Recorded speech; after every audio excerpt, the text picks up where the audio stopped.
ำพรรษาจำนวน5 รูปขอเชิญร่วมทำบุญกฐินได้ที่บัญชีธนาคารกรุงเทพสาขาตลาดแม่มาลัยชื่อบัญชีพระอธิการอินคำทิตะปุญโญเลขที่ 458-016-9367 หรือสอบถามเพิ่มเติมได้ที่พระสมศักดิ์ปัญญาวโรโทร 0819196632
ท่านกำลังติดตามรับฟังสถานีวิทยุกระจายเสียงพระพุทธศาสนาแห่งชาติและสังคมคลื่นเพื่อการศึกษาพระพุทธศาสนาและวัฒนธรรม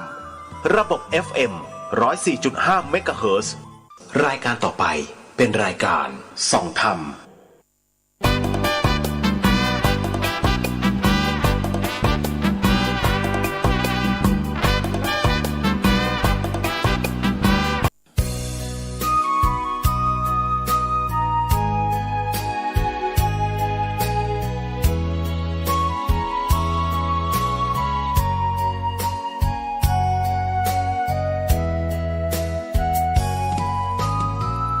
วัดเป็นบุญเขตวิเศษสถา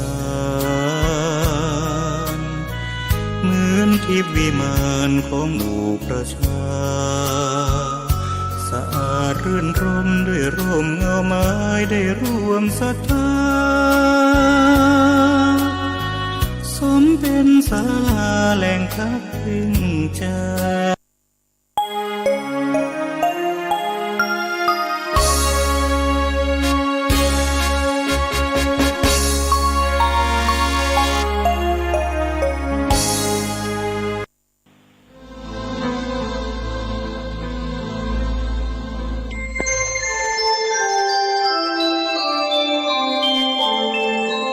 ขณะนี้ท่านกำลังฟังสถานีวิทยุกระจายเสียง FM 104.5 เมกะเฮิรตซ์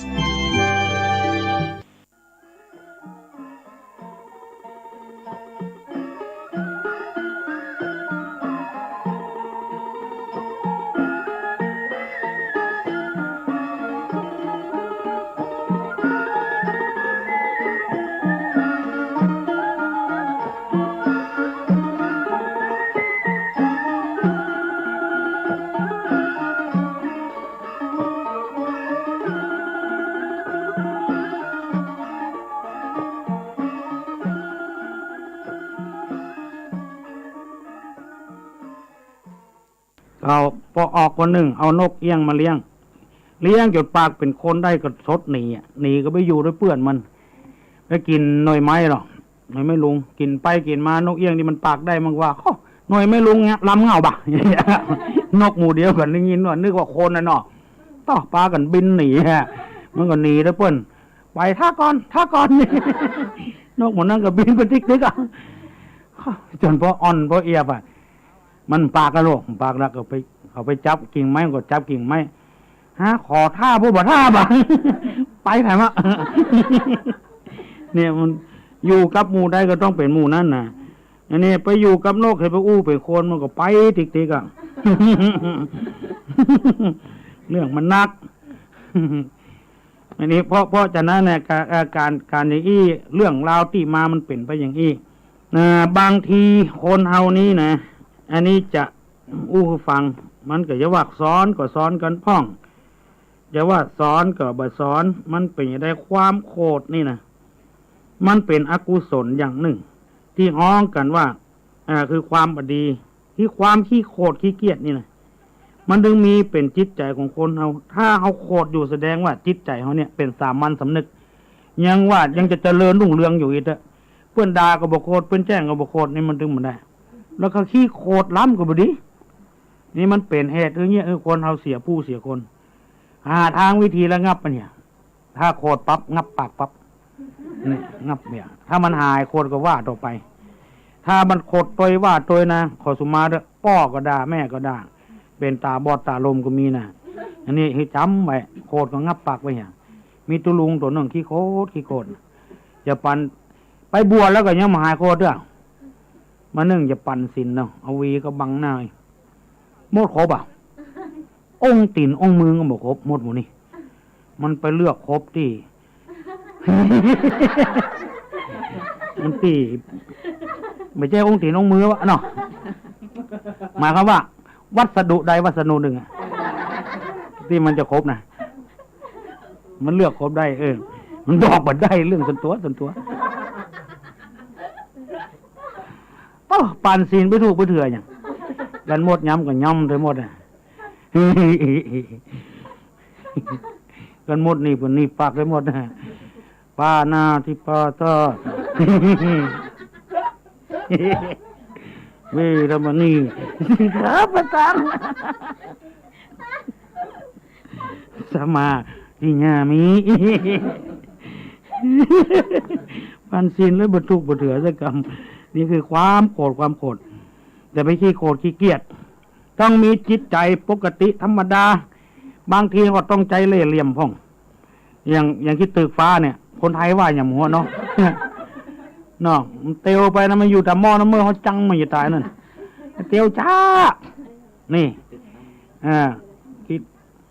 ไอตัวไอยามหัวของคิดตึกฟ้ามันไปแล้วมันมียางตีเนี่ยตัวอะไรอย่างกล้วยนึ่งน่ะมันตัวอะไรอ่ะคนไทยว่าอย่างหัวไม่ใช่มีตีนอย่างปิงเนี่ยเตียวมันอะไรหรอเตียวจ้าแล้วก็แถมอันแมงแถมตัวนึงอย่างที่รอบไม่นะตัวใหญ่ตีนยาวเหี้ยมันจังกิ้งขี้นะของแมงกิ้งขี้นะอันนี้มันก็ไว้ท่าเหมือนกันนะไปป้าใส่กันล่อแมงกิ้งขี้ก็กิ้งขี้ไปล่อที่ตึกฟ้าเอาไปอย่างไอ้ล่อเอาไปแปลงเสาวิหารนะโม้กันน่าอ่ะโอ้อันเต้าอย่างไปกู้เมียได้จะตัดออกแหลมซองอยู่นะล่อยังโม้อยู่นะจะตัดออกแหลมซอกอยู่แล้วไอ้ไปไหนอย่าไปตินฟ้าสุดพุ่นที่ตึกฟ้านะมีไปได้แต่เตียวจ้าไปจางเงาให้ไปตันว่ะโอ้ไปกินข้าวตอนมึงมันก่อนอ่ะ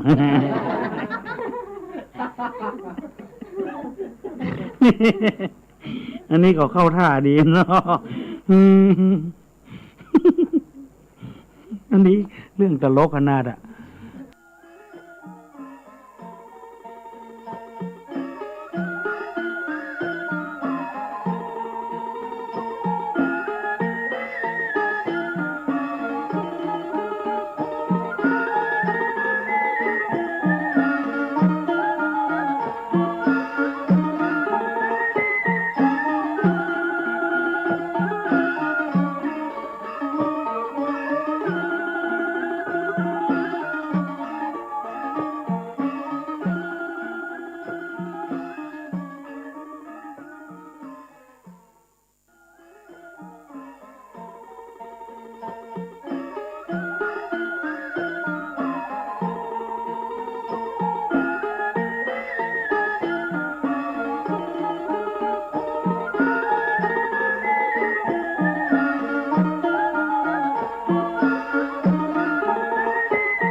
ซื้อผ้าตวบ3 ผืน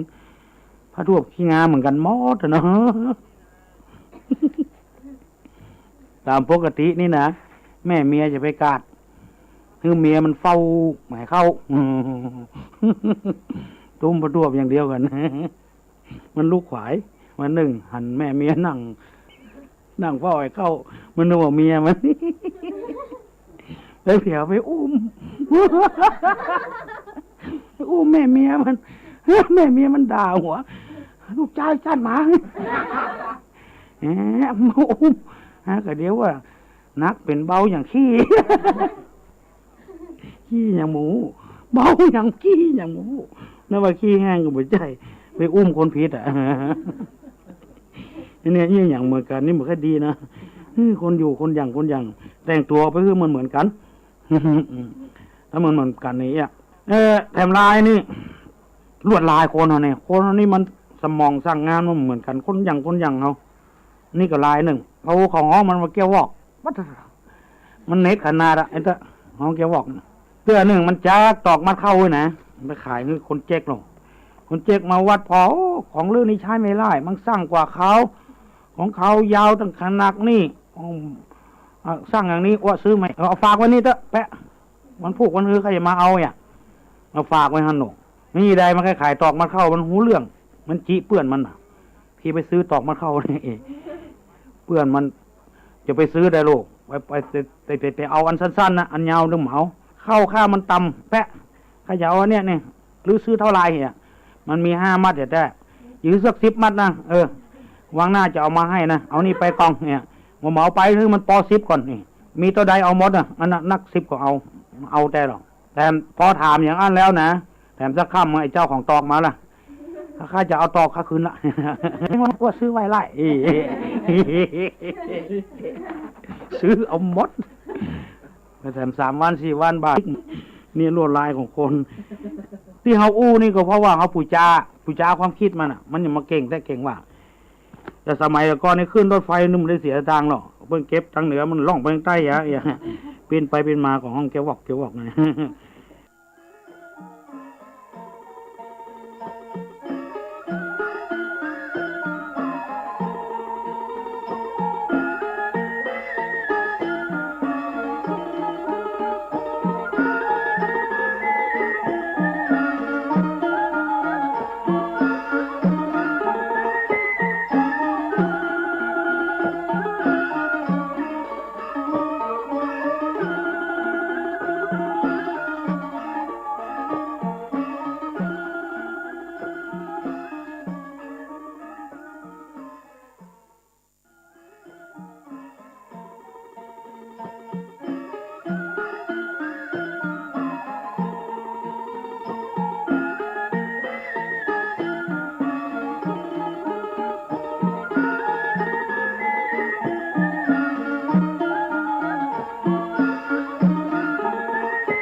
คนขี้สอเนี่ยอยู่ด้วยกันใครคือตัวดีไปสอคนนั้นคนนี้ไอ้นั้นบ่ทำงานหัวหน้ายังบ่ดาอย่างไม่เป็นเน้นกับวัดเดียวกันไปสอคือทุเจ้าจังในนั่นฮักมันอย่างเนี้ยขี้สออย่างองคุลิมานตะกี้น่ะอันนี้ก็ไม่ชี้โอ้ขี้สอไผดีไปสอคือตุหลวงมดไปอยู่กับวัดกับวานะที่จะไปรักษาศีลรักษาธรรมซะไปสอซะบ่ดีสักวันน่ะเข้าแถมเตื้องล่องมันไปแพะไปอย่างหมูมันไปหันเน้นเขาคุดแง่กะอยู่วัดใกล้แพะโลกเอากรรมนั้นไปสอตุหลวงล่อตุหลวงก็ห้องมาประชุมทั้งหมดเอาแม่ชีมาเป็นรักเป็นฐานเน้นหมู่นี้ปานาติบาตรู้ไหมการฆ่าสัตว์ชีวิตเนี่ยมันเดือดร้อนทั้งตัวเองคนอื่นเน้นปฏิเสธถึงบัดได้เนี้ยติ๊กมาเนี้ยตายบัดได้เนี้ยจะได้คนหันไผหันไม่ชี้นี่หลอกเน้นเอกก็ใส่ไม่ชี้ไปอยู่ที่ไหนหันว่าเน้นคุดมดโซคุดอย่างเงี้ยคุณแย่โอ้แม่ตึงหันเต็มตาแม่สีมดส้มอยู่ด้านหลังเน้น อย่างอี้ก็มีเนาะแง่2 ตัว 3 ตัวมดส้มตายกี่ตัว นั่นเนี่ยซีซ้อเปิ้นนี่มันถึงไปเฮียอันนี้ก็สอนจัดดีนะแต่นะพอออกไม่ออกโยมทั้งหลายบางคนไปบวชแต่หน้าที่จะหาความสุขบ้านวันใจใส่ตัวสงบเรียบร้อยสำรวมอินทรีย์กับตาหูจมูกลิ้นกายใจนี่ถึงบัดสำรวมอย่างลูกไปหันแม่ชีคนนั้นบัดดีตุคนนั้นบัดดีเน้นคนนั้นก็บัดดีแล้วก็ไปซอกันไปซอกันมาเขาเลยจังน่ะเตื้อไปบวชแต่ก็เสียผู้เสียคนเป็นอย่างเงี้ยบัดดีใบบัดดีเงา อันนี้2 คนผัวเมียอย่างที่เขาว่าลูกคนด่าผัวนะอยู่ที่ไหนก็ได้เงี้ยแป๊มแป๊มแป๊มแป๊มแป๊มแป๊มแป๊มตึงมาตันมันสะเตือหรอบ้านอยู่ใกล้น้ำอย่างต่อมานั่งผัวมันเข้าบ้านมาด่าไก่ด่าเป็ดนี่ลวดไปคน บุญไก่วอกไก่ห้านี่ไอ้โลกมันมืดพอค่ำเข้าบ้านเขาจองมาหวงอบได้งอมก็ใส่ลูกปุยจอดอ่ะต่อลงน้ำบดจมพูอ่ะมือยกขึ้น2 นิ้วไอ้โลกยกขึ้นป้นน้ำนะอุ้มแขนเนี่ย หัวมันนึกว่ามันจะตายอะเนาะอินดูมันหรอกฝั่งวิดลงเอามาบนบ้านโตมาเผียวดานะเมาะ กูนึกว่ามึงจะตายได้ยกมือกูเอากูไปใจขอมึงไม่เอากูด่าพ่อมึงกำแม่มึงกำ ขนาดด่ามาได้ยังยกมืออยู่นักแกเนี่ยเอาดูมาเอาใบมาเอาหัวคนอย่างนี้ ด่าพ่อมึงกำด่าแม่มึงกำ เจียเรื่องนี้ก็จบเลยก่อนแถมกำก็ฟังแถมมีแถมอยู่ไม่แถมอยู่ไม่ต้องกลัว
เรื่องต่อไปนั้นคนมีสัจจวาจานี่เปิ้นห้องว่าคนดอยนะคนดอยเนี่ยคนไทยเขาเนี่ยไปเนี่ยคนดอยจะมีสัจจวาจามันเดียวนี่คนดอยนี่ใครหู้เคียงไปละเพราะคนไทยเอาไปสอนวิธีการต่างๆแต่ก่อนดีใบดีบอดมาเดียมค่อยดีละแต่ก่อนนี่เปิ้นดีหรอนี่2 คนพากันไปเลื่อไม้กับห่อเข้าไปตัวแต่ก่อนเปิ้นไม้บ่เคียมยังมาเดียวทีนี้พอเลื่อไม้แล้วก็ถึงเข้าตอนกับเตกินข้าวเตห่อเข้ามากินคนดอยบนก่ายมาหรอ ก็2 คนกับปลากันห้องคนดอยมาหรอห่อเข้า2 ห่อว่าสหายมากินข้าวมั้งเนี่ยพวกมีสัจจะโลดทั้งห้องมือกินนะทั้งห้องกับมือกินนี่ยังก็จ้างเด้อนี่2 คนกับปลากันงอมก็หัว ห่อเข้า2 ห่อคน4 คนน่ะคู่มันไม่ใช่จะได้เหลียววกหรือวักพลาไปเลยลูกตบขันหน้าพลังหาใส่พกกินนี่บ้า ว่าเยอะก็ไปจ้างว่าแถมเตื้องก็ไปทำละไปเข้ามาขึ้นดอยเนาะไปปะใส่หกเขานึกว่าฟานมาเกิดมันหกเหี้ยนี่ว่ะปลากะหม้อแกงไปต้มท่ายำหกกินจนพวกอิ่มจำเดียวมีคนดอย2 คนกำเสียมมีคนกำกระบอกคน กายมา ถามสหายไปไหนอันมาฝังหกเมียเอานะ เมียเอามาเกิดแบบเนี้ยวะกองเป็นหูไป6 คนหักละอันนี้บดีใบบดีเงามันต้องอู้ไผ่เนอะ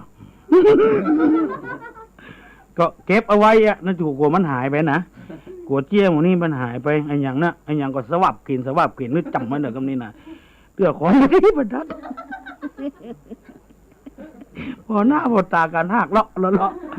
ไปแจ้ง6 ฟานสักกรรมมันสอนตัว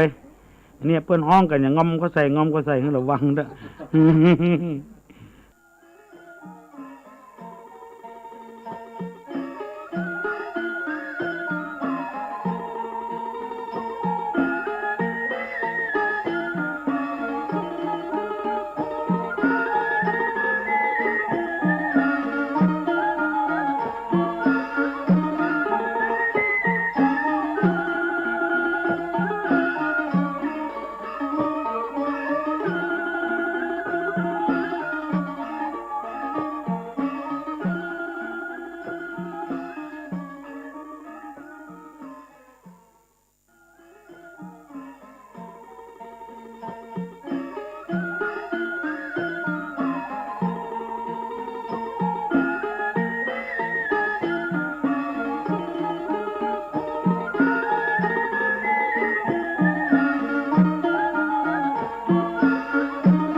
หนึ่งปากเสียปากบดีกันไปที่ไหนก็เล่าเพื่อนอย่างเงี้ยบางคนเนี่ยไปฟังเชียร์นะที่จะม่วนด้วยเพื่อนซ้ำเอาไปเล่าว่าเป็นอย่างนั้นบ่ม่วนมาอีมันปากดึงบดีหรอกคนเชื่อปากบดีมันดึงบดีนะมีบ้านนะคนเนี่ยเอาไปที่ไหนเขาก็จังมันไปเล่าเพื่อนนะเตือไปปล่อยไปลามกาเพื่อนมีงานศพงานซากกาเพื่อนเลี้ยงข้าวเลี้ยงน้ำนะเขากินข้าวเพื่อนละกูเตี้ยก็มันไม่ได้เล่ามันจะตายนะแกงอ้อมก็มีก็ไข่ กินของเปิ้นพวกกัดเลยนะแกงงุ้นก็น้ำแห้งเหียไม่จ้าล้ำกูจิ10 กรัมให้ได้วะ นี่คือคนปากบดีมันต้องมีเลยฟังก็แต่บ้านเรานี่ก็มีนี่นั่งแบบนี้อีกคานชี้หน้ามันได้ ไปเปิ้นมันถึงว่ามันดีสักอย่างอย่างของมันดีประตูไปเสี่ยงไอตัวนี้ก็มันถึงขี้เหล้าเปิ้นเจ้ามันก็เล่าปู่จานมันก็เล่าปู่จานก็ดีเสียงอย่างนะยังไปเล่าบนอยู่ปู่จานมาได้ความว่ากลัวเมียเล่า ปู่จานกลัวเมียก็เล่าบนเขาถึงมือมันไปที่ไหนมันเป็นเบาเลยนะขอไปเอวหาสาวด้วยเขาถึงมือไปเตือนหนึ่งขอเถอะหาบ่คือไปบ่คิงปากบ่ดีหาถึงมือว่าอย่างกับนี้ขอเถอะหาถึงอย่าไปเขาเอาเงินไปตัวไปแผ่เขามือมันขึ้นเงินเหรอคือมันอยู่กับล่างพุ่นตบยุงอยู่กับล่างปั๊บสาวหันก็ใส่อันนั้นไผ่อ้ายเพื่อนอ้ายนะขอยังมือเปิดขึ้นมาบ่ได้บ่านี้มันหันอย่างมันจังว่าเพื่อนมันจังปากมันบ่ดีปากมันเสียจังมาเตอะนี่โลกอีน้อยมันก็ใจดีโลกมาบ้านตึงเตื้อมมาขึ้นหอขึ้นเรือนจังมาเตอะขึ้นมาเตอะเพื่อนมันก็ห้องไอขึ้นมาบ่ะเนี่ยโจดขึ้นมายืนอยู่นะยังเหมือนนั่งเด้อโลกอีน้องเสือเท่าลงไปเนี่ยหมดนี่หรอปากบดีใบมาดีเหงาหน้าที่ถามว่าพ่อแม่ไม่ไหนมดเนาะเสือเท่าไปไหนมดวะอีน้องก็ว่าอีพ่อแม่รับแต่เจ้าน่ะกุ้งก็รับหาเรื่องเลยกันความจริงเรื่องไปทำยังมันบอกว่าอย่างนี้ไว้เงื่อนว่ามันออกอาการกุ้งก็รับภาคเลือดไอ้หนูไปด่าเพื่อนไห้หมอเนี่ยคนมันปากบดีมันปากดีเพื่อนบอกว่ายังสักเตือก็ตกลงว่าเจียมันมีหลายอย่างหลายประการด้วยกันคนปากเสียปากบดีมันจึงจังไปว่าเพื่อนเพราะฉะนั้นก็หัวตัวเอาอันใดดีว่าอันใดบดีว่าพิจารณาเอาบางเตือก็เป็นอย่างอันเอาก็เข้าใจผิด เ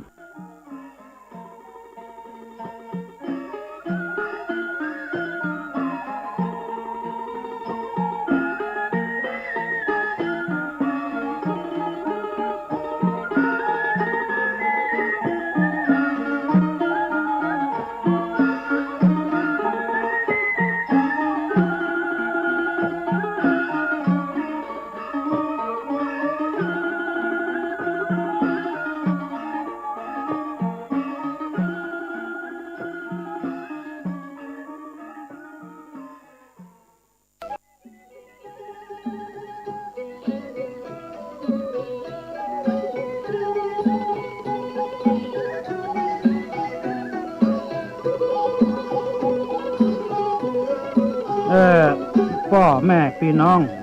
ผู้ฟังทั้งหลาย ต่อไปนี้จะได้เล่าเจียให้พี่น้องทั้งหลายฟัง เจียเอาไปถามเปิ้นมันเป็นของที่บางเป็นเยือบไม้นี่เปิ้นของว่าเจียไม้นี่คือเจียไม้อย่างที่ข้าวหลามนี่นะ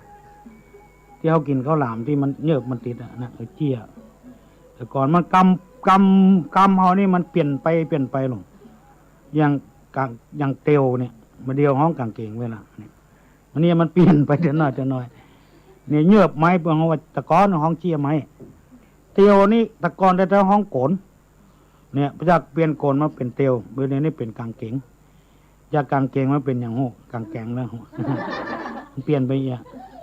นี่สภาพแห่งความมันเที่ยงแท้แน่นอนของสภาวะมันเกิดขึ้นอย่างนี้ละอ่อนประเดียวหันมุยลุงออกมาเห็นเนี่ยบาเห็นคืออุบาหารนั่นเองเพราะว่ามันเปลี่ยนไปได้เจี้ยนี่เป็นของบางอย่างเยือบไม้เจี้ยไม้คำว่าบางตัวนี้เขาจะมาแปลได้คือคนที่มีความรู้สึกบ่อย เส้นตื้นเขาว่าเส้นตื้นเนี่ยสำหรับคนเส้นตื้นฟังเส้นตื้นนี่ไอ้อย่างมาเข้าใจบ่อยอย่างว่าเท่าแก่เนี่ย เนี่ยรู้แล้วเนี่ยM150เนี่ยแวะเวียนมาหาไงแก้วตายาใจ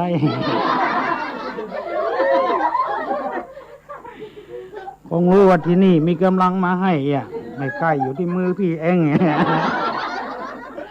อันเนี้ย อันนี้คืออันนี้ห้องวัดเจียคอนเส้นเลิกนี่มันดึงไปเกิดไปเลยหรอกเยอะว่าโอ้บ้าน่าจะไปว่าอีกสักน้อยจากเนี้ยเป็นตู้เจ้าเป็นพระนายอาตมาขอยอมรับว่าด้านส่วนตัวนี้ขอยอมเสียแต่ด้านพระสงฆ์พระเจ้านี่ขอไว้แถมติ้งสำหรับคนที่จะไปเอาตู้เจ้ากับบุคคลมาสูนกันอาตมากับลูกเจ้าบ้านธรรมดาเนี่ยเพื่อจะอนุรักษ์สิ่งเหล่านี้ไว้ทีแรกอาตมาจะบ่เอามาว่าเพราะมันเป็นผลเสียหายสำหรับคนเส้นเลิกอย่างว่าคือว่าเปิ้นม่วนกับบ่ม่วนด้วยเปิ้นเนี่ยเปิ้นอู้ไข้หัวตึงเงารับเพียงเนี่ย คนเส้นเลิกมันแบบเหมาะสมสำหรับคนเส้นเลิกแล้วว่าไปแล้วก็ฟังตัวแล้วกึดไปทำบดีบดักตัวเนี่ยขอยอมครับเพราะว่าถ้าอาตมาบ่เล่าแล้วนะ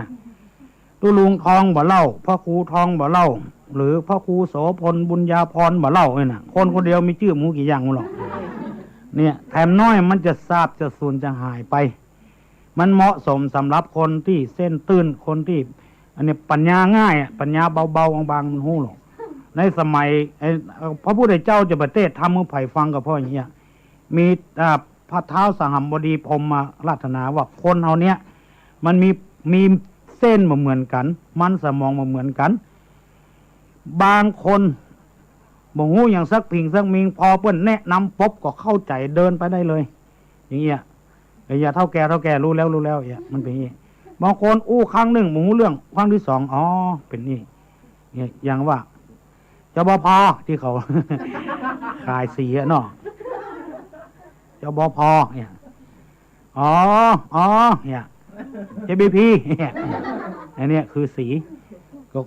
ครั้งแรกบ่ฮู้เรื่องว่าจงบอกเพื่อนมันไม่ใช่มันเป็น JBP คือสีนั่นเองสี JBP เนี่ยอันนี้คือคนเอาครั้งแรกบ่ฮู้ครั้งที่สองฮู้เนี่ยครั้งที่สองบ่ฮู้ครั้งที่สามฮู้ครั้งที่สี่ฮู้จึงเปรียบเหมือนดอกอุบลสีเหล่านะคือมันจะบ่พอได้รับแสงพระอาทิตย์ก็จะบานแถมดอกนึงวันนี้ยังบ่ขึ้นน้ำเตื้อวันพุธขึ้นน้ำรับแสงพระอาทิตย์กับบานขึ้นไปอันสุดท้ายเนี่ยอันสำคัญที่สุดเปิ้นว่าดีตัวว่าให้เปิ้นว่าเสือตัวว่าพระเจ้าเนี่ยจะไปถอดต่อไอเสียออกมันดังกว่าหัวบนเนี่ยเท่ดีเนี่ยเขายังงัวข้านี่มีรถเครื่องในโลกนี่มีเครื่องกันเดียวได้เนี่ยอันเนี้ยเปิ้นว่าดีเปิ้นว่าให้กับตัวว่าดีไปอย่างเนี่ยฟังวิทยุดังไปฟังมันอย่างดังเหลือซื้อมาลูกฟังแล้วก็เนี่ยอย่างหมูยะนะทำนองเนี่ยคือหมู่บทสุดท้ายละปะทะปรมะเหมือนกับดอกบัวที่อยู่ที่เปอะมันจะบานก็ได้บ่บานก็ได้ถ้ามันปลอดภัยซัดน้ำบ่หันมันก็บานถ้าซัดน้ำบ่หันมันก็กินเนี่ยมันก็กินกับเป็นอาหารเนี่ยบ่บานก็ได้หมูเนี่ยมันเข้าไผ่ก็บ่ได้ คนมันมี3 จำพวกนะอันหนึ่งเหมือนเปิ้นมดเปิ้นว่าดีมันก็ดีเปิ้นตรงส่วนเปิ้นว่าบ่ดีก็ว่าบ่ดีนะเปิ้นเล่าขวัญไผมันก็เล่าขวัญด้วยอันนี้คือเหมือนเปิ้นทั้งหมดเข้าได้เข้าหมดแถมอันเหมือนคนบางคนนี่เหมือนคนบางคนหมายก็ว่ามันชอบคนใดมันก็ไปเหมือนคนนั้นมันไม่ชอบมันก็เหมือนดีเสียงพ่อเสียงแม่มันก็เหมือนดูเจ้าสร้างวัดสร้างวามันก็ยังว่าบ่ดีด้วยเนี่ยมันกินต้อยลูกอย่างมันไปว่าจะพอรู้เสียงอันนี้คือเหมือนเป็นบางคนดูเจ้าบางตนสมบัติดีสังตึงใหญ่มันก็ว่ายังดีอยู่อันนี้มันเข้าเป็นบางคนถึงบอกเข้าไผ่กรรมแล้วยังถึงบอกเอาไหนเลยดีกับบ่ดีให้กับบ่ให้มันมีบาลายจำพวกเพราะนั้นสัมเจี้ยนี่สำรับเหมาะสมสำรับคนที่มีมันสมองไอ้มีมันสมองฮับไว้เปิดฮิตาเซียเปิดปุ๊บปฏิบัติโฆษณาเห็นไหมนี่ฮิตาเซียเขาว่าอันนั้นก็ว่าด้วยเขานะเปิดปุ๊บกดทิปปั๊บเนาะอันนี้คือคนอย่างเงี้ยน้ำปลากาหน่อไม้หน่อเมยเนี่ยบ้านผมก็ใช้ผมก็ใช้เหมือนกันเนี่ยอันนี้คือเพื่อนใจเขาก็ใจมาเข้ากันได้หมดเลยใจบ่ใจเขาก็ว่าใจนะ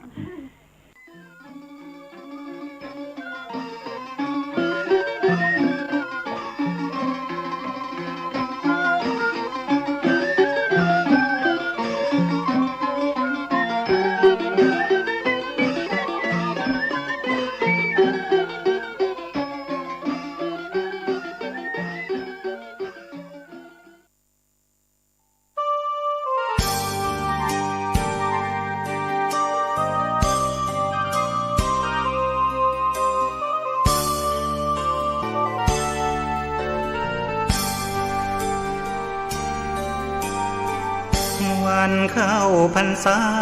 เรามาร่วมใจเลิกดื่มสุราเมลัยถวายเป็นพุทธบูชาทุกสิ่งเสพติดทำลายชีวิตทั้งใจวาจาผิดศีลข้อที่5สาเหตุให้เกิดเพศภัยใช้สติไตรตรองให้ลองคิดดูเหล้ายานั้นคือศัตรูก็กินทรัพย์สินภายในทำร้ายครอบครัวไร้ความสุขลูกเมียทุกใจเงินทองที่หามาได้สลายไปกับน้ำเมาตั้งจิตอธิษฐานสาบานไว้ว่าวันเข้าพรรษาเลิกราแล้วเล่าเข้าวัดทำบุญกันเถิดพวกเราให้พระขัดเกลากิเลสเบาบางหลวงพ่อเจ้าคุณท่านคอยห่วงใยอยากเห็นครอบครัวสดใสปลอดภัยในทุกทางเลิกเมาแล้วขับไม่ถูกจับปรับให้เสียสตางค์อย่าปล่อยตัวเข้าเกี่ยวว่างเสริมสร้างชีวิตครอบครัว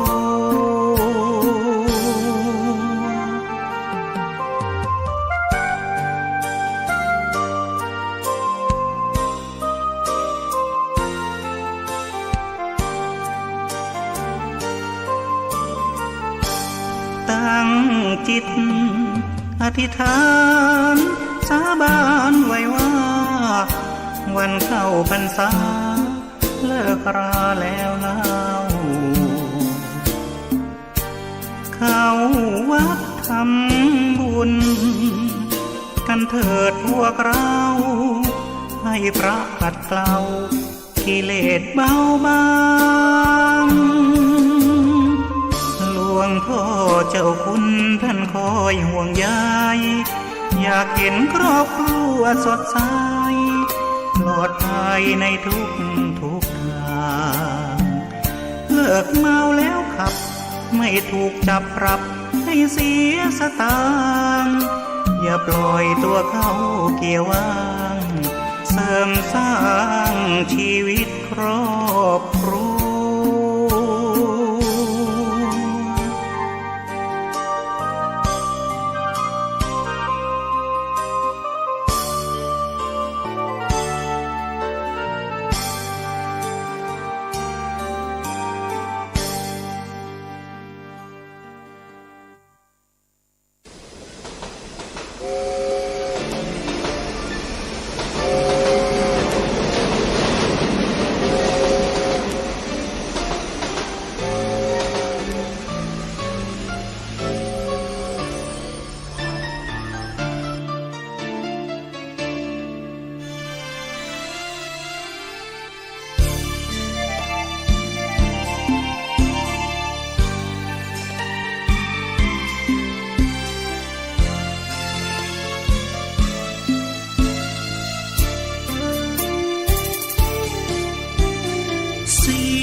ขบวนพิเศษเจ้าคุณศรีธรรมนิเทศก่อกำเนิดธรรมสัญจรวันเข้าพรรษาทุกวันพระทำบุญขอพรรายการธรรมสัญจรร่วมแรมร้อนวัดทั่วล้านนาเสียงสวดมนต์นักบุญชุดขาวฟังดูเหมือนราเสียงพิณจากแดนสวรรค์ไพเราะสนอหูประสานเสียงดังกังวานต่อหน้าองค์พระประธานองค์ยิ้มหวานให้ท่านนักบุญวันนี้เราต่างมาทั่วสารทิศแต่เราจิตรวมใจเป็นดวงเดียวกันเหมือนญาติพี่น้องร่วมต่อปัญหาธรรมสารพันก่อนจากยกมือไหว้กันส่งสัญญาณพบกันอีกคราเสียงรถด่วนขบวนพิเศษเจ้าคุณศรีธรรมนิเทศร่วมจิตศรัทธา40 กว่าปีวอนให้ลูกหลานช่วยกันสืบสานเป็นประเพณีวันเข้าพรรษาทุกปีสร้างผลความดีธรรมสัญจร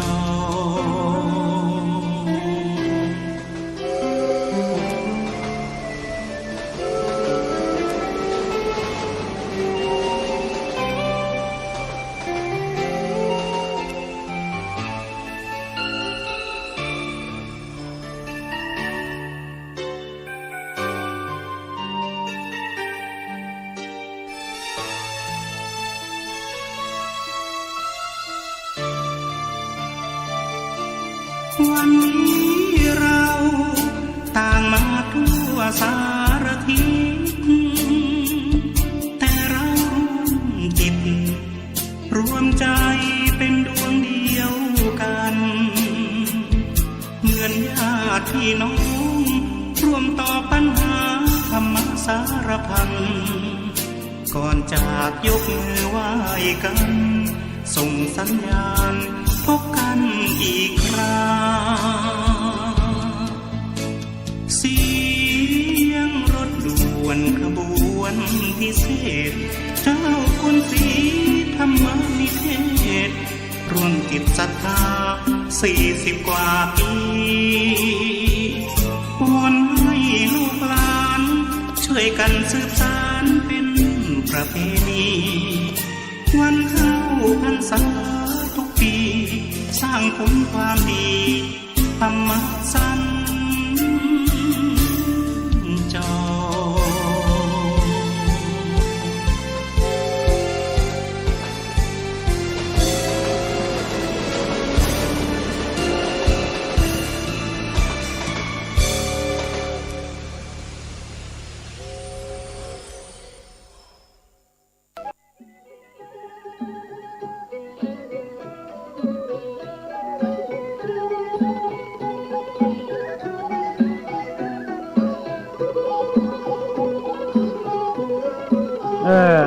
พ่อแม่พี่น้อง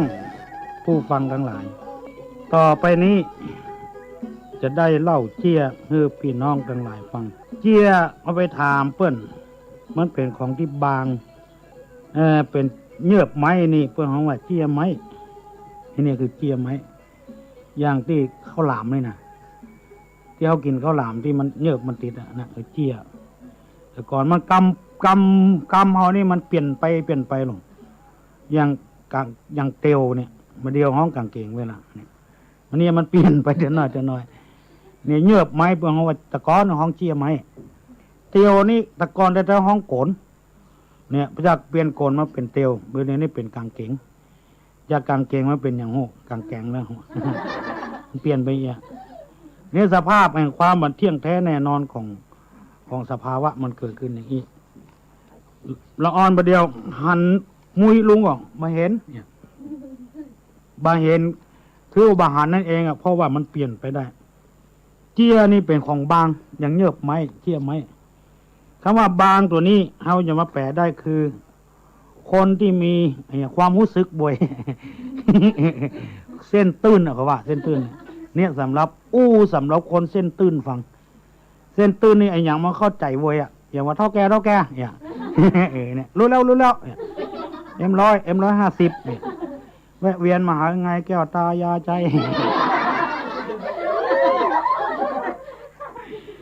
คงรู้ว่าที่นี่มีกำลังมาให้ไม่ใกล้อยู่ที่มือพี่เอง อันนี้คืออันนี้ของวัดเจียคนเส้นเลิกนี่มันดึงไปขึ้นไปเลยหรอกเยอะว่าโอ้บ้าน่าจะไปว่าอีกสักน้อยจากเนี้ยเป็นตู้เจ้าเป็นพระนายอาตมาขอยอมรับว่าด้านส่วนตัวนี้ขอยอมเสียด้านพระสงฆ์พระเจ้านี่ขอไว้แถมติ้งสำหรับคนที่จะไปเอาตู้เจ้ากับบุคคลมาสูนกันอาตมากับลูกเจ้าบ้านธรรมดาเนี่ยเพื่อจะอนุรักษ์สิ่งเหล่านี้ไว้ทีแรกอาตมาจะบ่เอามาว่าเพราะมันเป็นผลเสียหายสำหรับคนเส้นเลิกอย่างว่าคือว่าเปิ้นม่วนกับบ่ม่วนด้วยเปิ้นเนี่ยเปิ้นอู้ให้หัวตึงเงารับเหียเนี่ย คนเส้นเลิกมันเหมาะสมสำหรับคนเส้นเลิกแล้วว่าไปแล้วก็ฟังตัวแล้วกึดไปทำบดีบดักตัวเนี่ยขอยอมครับเพราะว่าถ้าอาตมาบ่เล่าแล้วนะตุลุงทองบ่เล่าพ่อครูทองบ่เล่าหรือพ่อครูโสพลบุญญาพรบ่เล่าเนี่ยนะคนเดียวมีชื่อหมูกี่อย่างหรอกเนี่ยแถมน้อยมันจะทราบจะสูญจะหายไปมันเหมาะสมสำหรับคนที่เส้นตื้นคนที่อันนี้ปัญญาง่ายปัญญาเบาๆบางๆมันหู้หรอกในสมัยพระพุทธเจ้าจะประเทศทำมือไผ่ฟังกับพ่ออย่างเงี้ยมีพระเท้าสหัมบดีพรหมมาราธนาว่าคนเฮาเนี้ยมันมีเส้นมาเหมือนกันมันสมองมาเหมือนกันบางคนบ่ฮู้อย่างสักพิงสักมิงพอเปิ้นแนะนำปุ๊บก็เข้าใจเดินไปได้เลยอย่างเงี้ยอย่าเท่าแก่รู้แล้วมันเป็นอย่างงี้บางคนอู้ครั้งหนึ่งบ่ฮู้เรื่องครั้งที่สองอ๋อเป็นนี่เนี่ยอย่างว่าเจ้าบพที่เขา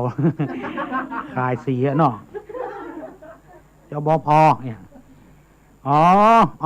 เนี่ยJBP เนี่ยอันนี้คือสีก็ครั้งแรกบ่ฮู้เรื่องว่าจงบอกเพื่อนมันไม่ใช่มันเป็น JBP คือสีนั่นเองสี JBP เนี่ยอันนี้คือคนเอาครั้งแรกบ่ฮู้ครั้งที่สองฮู้เนี่ยครั้งที่สองบ่ฮู้ครั้งที่สามฮู้ครั้งที่สี่ฮู้จึงเปรียบเหมือนดอกอุบลสีเหล่านะคือมันจะบ่พอได้รับแสงพระอาทิตย์ก็จะบานแถมดอกนึงวันนี้ยังบ่ขึ้นน้ำเตื้อวันพุธขึ้นน้ำรับแสงพระอาทิตย์กับบานขึ้นไปอันสุดท้ายเนี่ยอันสำคัญที่สุดเปิ้นว่าดีตัวว่าให้เปิ้นว่าเสือตัวว่าพระเจ้าเนี่ยจะไปถอดต่อไอเสียออกมันดังกว่าหัวบนเนี่ยเท่ดีเนี่ยเขายังงัวข้านี่มีรถเครื่องในโลกนี่มีเครื่องกันเดียวได้เนี่ยอันเนี้ยเปิ้นว่าดีเปิ้นว่าให้กับตัวว่าดีไปเนี่ยฟังวิทยุดังเอาไปฟังมาอย่างดังเหลือซื้อมาลูกฟังแล้วก็เนี่ยอย่างหมูยะนะทำนองเนี้ยคือหมู่บทสุดท้ายละปะทะปรมะเหมือนกับดอกบัวที่อยู่ที่เปอะมันจะบานก็ได้บ่บานก็ได้ถ้ามันปลอดภัยซัดน้ำบ่หันมันก็บานถ้าซัดน้ำบ่หันมันก็กินเนี่ยมันก็กินกับเป็นอาหารเนี่ยบ่บานก็ได้หมูเนี่ยมันเข้าไผ่ก็บ่ได้ค คนมันมี3จำพวกนะอันหนึ่งเหมือนเปิ้นมดเปิ้นว่าดีมันก็ดีเปิ้นตรงส่วงเปิ้นว่าบ่ดีก็ว่าบ่ดีนะเปิ้นเล่าขวัญไผมันก็เล่าขวัญถ้วย เนี่ยคือเหมือนเปิ้นทั้งหมดเข้าได้เข้าหมดแถมอันเหมือนคนบางคนนี่เหมือนคนบางคนหมายก็ว่ามันชอบคนใดมันก็ไปเหมือนคนนั้นมันไม่ชอบมันก็เหมือนดีเสียงพ่อเสียงแม่มันก็เหมือนทุเจ้าสร้างวัดสร้างวามันก็ยังว่าบ่ดีเด้อเนี่ยมันกินต้อยลูกอย่างมันไปว่าซะบ่รู้เสียงอันนี้คือเหมือนเป็นบางคนทุเจ้าบางตนสมบัติสังตึงใหญ่มันก็ว่ายังดีอยู่อันนี้มันเข้าเป็นบางคนถึงมาเข้าไผกรรมแล้วยังถึงมาเอาไหนเลยดีกับบ่ดีให้กับบ่ให้มันมีบาลายจำพวกเพราะนั้นสำเจี้ยนี่สำหรับเหมาะสมสำหรับคนที่มีมันสมองมีมันสมองฮับไว้เปิดฮิตาเซียเปิดปุ๊บก็ติดเอาโฆษณาเห็นไหมนี่เนี่ยฮิตาเซียเขาว่าอันนั้นก็ว่าด้วยเขานะเปิดปุ๊บกดติดปั๊บเนาะอันนี้คือคนอย่างเงี้ยน้ำปลากาหน่อไม้หน่อเมยเนี่ยบ้านผมก็ใช้บ้านผมก็ใช้เหมือนกันเนี่ยอันนี้คือเพื่อนใจเขาก็ใจมาเข้ากันได้หมดเลยใจบ่ใจเขาก็ว่าใจนะ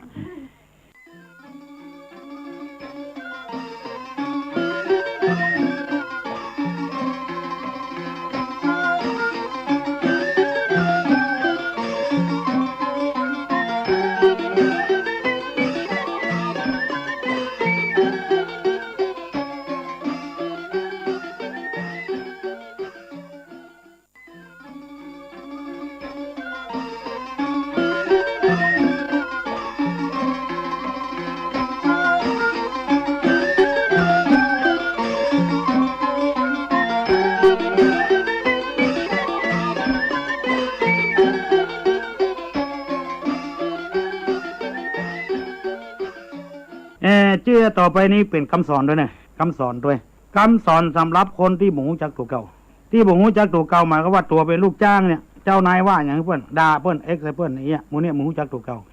บางทีก็เป็นเจ้านายบ่รู้จักตัวเป็นเจ้านายกับไปว่าอย่างบ่ถูกบ่เถื่อเนี่ยเขาจ้างเขากาเขาเป็นลูกน้องเขากาเขาเป็นอย่างการู้จักตัวเก่าแกก็มีแคว้นก็มีแล้วยังจะลู่เป็นแกทุกเพื่อนเป็นแคว้นทุกเพื่อนเนี่ยวัดบางวัดนาเข็มตุเจ้าเพราะไอ้อย่างเพราะศรัทธาหมูจากตุเก่าไปคุมอำนาจของตุเจ้าเหี่ยมหมดไปว่าสักเตื้อเข้าเย็นตกเหี้ยก็เดือดให้ตุเจ้าด่าให้ตุเจ้าไม่ใช่จ้างมาเฝ้าเข้าเย็นหนูนะ ก็แต่น่ะโอ้งานมันมีหลายอย่างกันลูกเนี่ยเอาอย่าว่าเอาตุเจ้าเหรอก่อนนะเด้อตุเจ้างานที่สำคัญมันมีอยู่4 อย่างเนาะ1ปกครองพระเนนเนี่ย2ไปซอกเงินซอกทองมาสร้างวัดสร้างวาอันนี้การปกครองและการสาธารณูหรอก3สอนลูกศิษย์ลูกหาคืออยู่ในศีลในธรรมเนี่ย4เผยแพร่ศีลธรรมคำสอนพุทธเจ้ามันมีอยู่4 อย่างหรอกอย่างทุกเจ้าที่เป็นนักเผยแพร่เนี่ยบางทีปกครองบดีก็มีปาลูกศิษย์ลูกหาเละเทะก็มีเนี่ยมันไปนักทั้งหนึ่งมันก็ไปเบาทั้งหนึ่งเนี่ยหรือบางคนปกครองดีแต่ลูกศิษย์ลูกหาเชื่อฟังถ้อยคำสั่งสอนแต่ไปเต้ทำมาได้ความอยู่ธรรมะเนี่ยอาตมามันอย่างนี้โลกเขาไปว่าเพิ่นเต้บดีเพิ่นปกครองเพิ่นดีนี่ มันมาเหมือนกันนะเพราะฉะนั้นเอาก็จะต้องเอาอย่าไปเอามารวมกันตุเจ้าที่บักสร้างอย่างสักเตื้อมันอาจจะปกครองดีแจ้งมา4 โมง 5 โมงก็ตีละกลางสวดเอาตุเจ้าทำวัดทำวาจำศีลภาวนากวดวัดกวดวามันบ่ดีในการก่อสร้างกับมันนี่ศรัทธาบางคนเนี่ยทำหมดถูกนะจะเคให้ดูเจ้าไปเสาะกฐินเสาะพระป่ามาสร้างวัดสร้างวาเนี่ยลองไปเมาไปเสาะกฐินพระป่าตั้งหลังเสียทั้งแล้วพระน้อยกับโยมมาอยู่ในโอวาทคำสอนเนี่ยมันก็ต้องพ่อหลายๆจุดพวกก่อนไปพ่อจุดเดียวเนี่ยศรัทธาบางคนมันหมดถูกต้องเนี่ยนี่ลองตัวไปบวชก็ได้กันสัก5 วันบุญท่อหายใจขมาบคนเนี่ยนี่อันยังก็น้ำบ่มีเอาป่าไปขังลองไกวกันบางคนมันนึกเป็นพญาอันโนเพื่อเป็นป้นหนานนะเขาตุเจ้าเหยไอ้เนาะแต่ก่อนป้นหนานก็เป็นตุอยู่เนี่ยเมื่อป้นหนานเป็นตุนะป้นหนานเนี่ยอย่างอีเนอตื่นมาเนี่ยอย่างอันเนอกินข้าวงานแล้วอย่างอันเนอตุเจ้ามาลำคาญเนี่ยป้นหนานมาบวชเขาไปบวชเนี่ยเขาหนีแซบแล้วไปเสาะหาตุเจ้าบ่งเหงาเนี่ยอันนี้คือคนเขาทำงานหมดถูกที่แก่บ้านกำนันมีแล้วก็ปัวเป็นไปฮะบ้านมันจะลุจะปังมันเป็นเรื่องของแกของแค่นู้นเป็นเรื่องของเขาพิการก็ทำเหี้ย เนี่ยลู่เป็นแก่เป็นแคว้นด้วยเปิ้นอย่างเขาว่าเนี่ยเอางานเขามีเปลือกเปลือทำงานของเขามันดีมีสวนเนี่ยสวนกี่ให้ทำไปมีนาเนี่ยนามีเมียเลี้ยงเมียนอมีลูกเลี้ยงลูก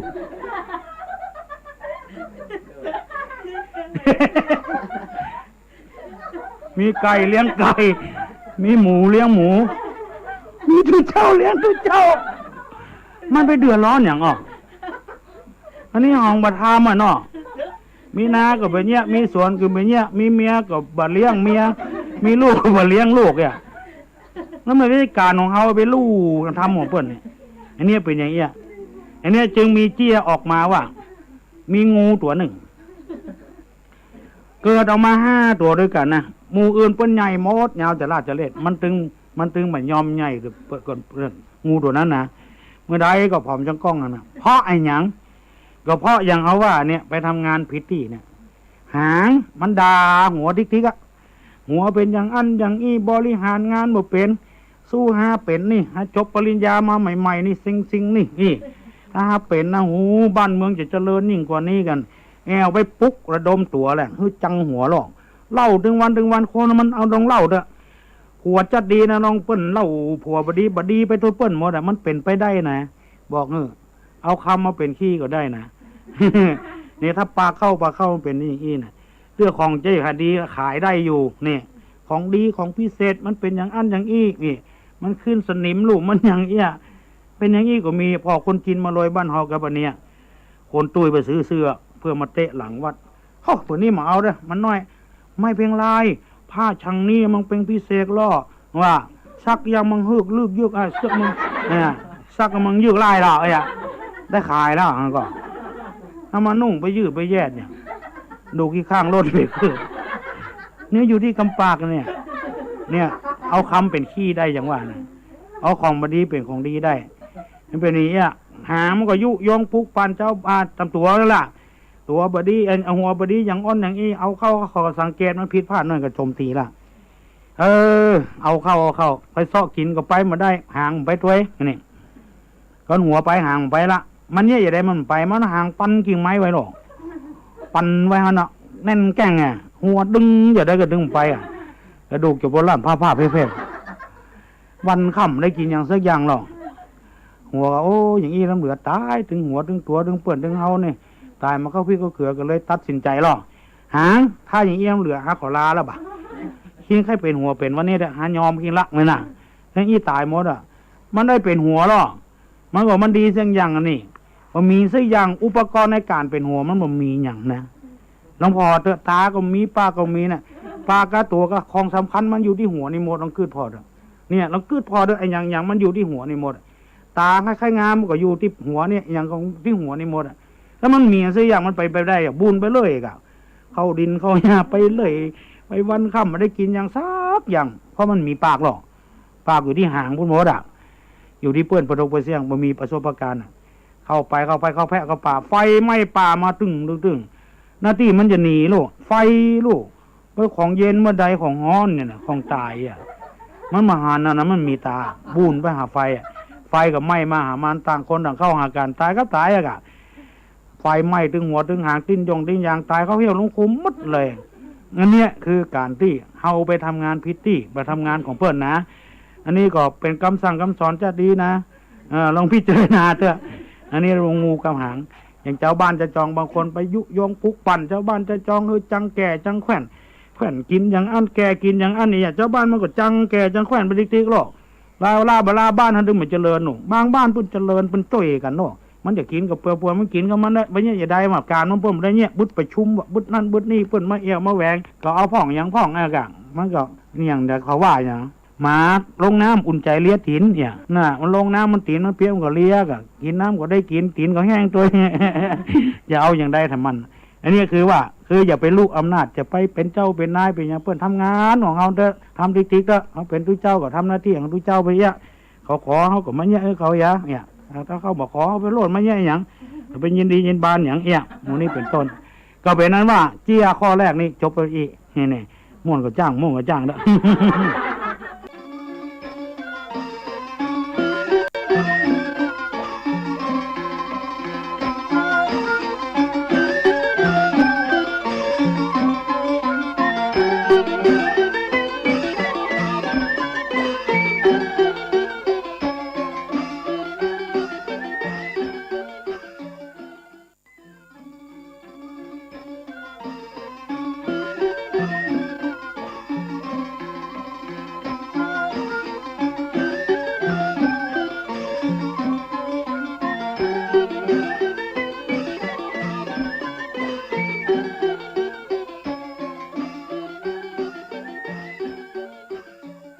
ต่อไปเป็นเรื่องคนขี้โม้เหรอ คนขี้โม้นี่เตือบโม้ได้นะอันนี้ไม่ใช่โม้นะเอาความจริงมาอู้หรอก บางคนแบบมาละทุลุงทุกขี้โม้มาแล้วฮะ